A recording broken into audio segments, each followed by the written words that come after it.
ठीक जोड़ियां रब ने जोड़ी है जिसे कोई नहीं तोड़ सकता। तुम दोनों खुद भी नहीं। खैरी तू जानता भी है तो क्या कह रहा है? मेरी और साहिबा की डोरियां रब ने जोड़ी। ये डोरियां कभी टूट नहीं सकती। अरे टूट गई हैं ये डोरियां। खत्म हो गया हमारा रिश्ता। भूल मत कैरी। साहिबा दिलजीत की वाइफ है और मैं अम्मू का होने वाला हस्बैंड।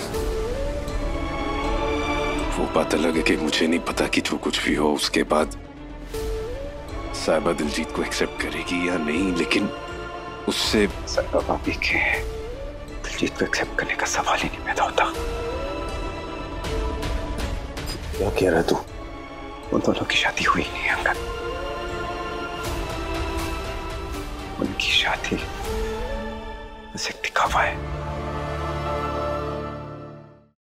पिछले 6 साल से वो दुनिया की नजरों में पति पत्नी थे, हकीर के मम्मी पापा थे, लेकिन असल में ऐसा कुछ नहीं अंकल।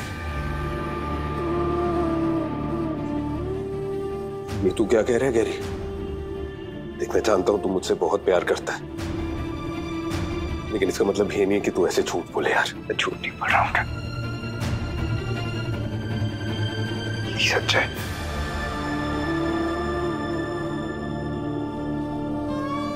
मुझे पता है कि तुम नहीं चाहता है कि मैं अमनप्रीत के साथ मूव ऑन करूं जिंदगी में, लेकिन गैरी इसका मतलब ये नहीं है कि तू इतना बड़ा झूठ बोलेगा। जब हकीर के किडनैप होने के बाद मैं साहिबा भाभी के घर गया था उन्हें हौसला देने। अब मैंने दिलजीत और इसके पीछे की बात सुनी थी।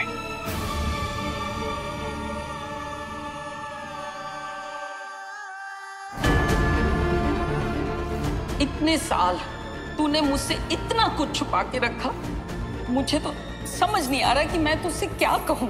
हकीर सरजी का बेटा है। साहिबा भाभी ने दिलजीत से शादी नहीं की ब्रो, और ना ही साहिबा भाभी के मन में दिलजीत के लिए कोई भी फीलिंग्स है। हकीर की मम्मा के लिए अंगूठी बनवाना चाहता हूँ और उसमें मोती लगवाना चाहता हूँ। जी अंगूठी देख के मैं उन्हें अपने दिल की बात बताना चाहता हूँ। मुझे तो लगा था कि साहिबा अपनी जिंदगी में आगे बढ़ चुकी है। मैंने कहा ना, ऐसा कुछ नहीं है। साहिबा भाभी दिलजीत को बस एक अच्छा दोस्त मानती है अंकल, इससे ज्यादा कुछ नहीं। लेकिन वो दिलजीत तो उसे चाहता है। हाँ, उसने हकीर के साथ जो कुछ भी किया, जो कुछ भी हो, उसके बाद साहिबा नफरत करने लगी है उससे। लेकिन उसने तो मुझे नहीं बताया ना कि उसकी शादी नहीं हुई है दिलजीत से, वो उसे सिर्फ दोस्त मानती है।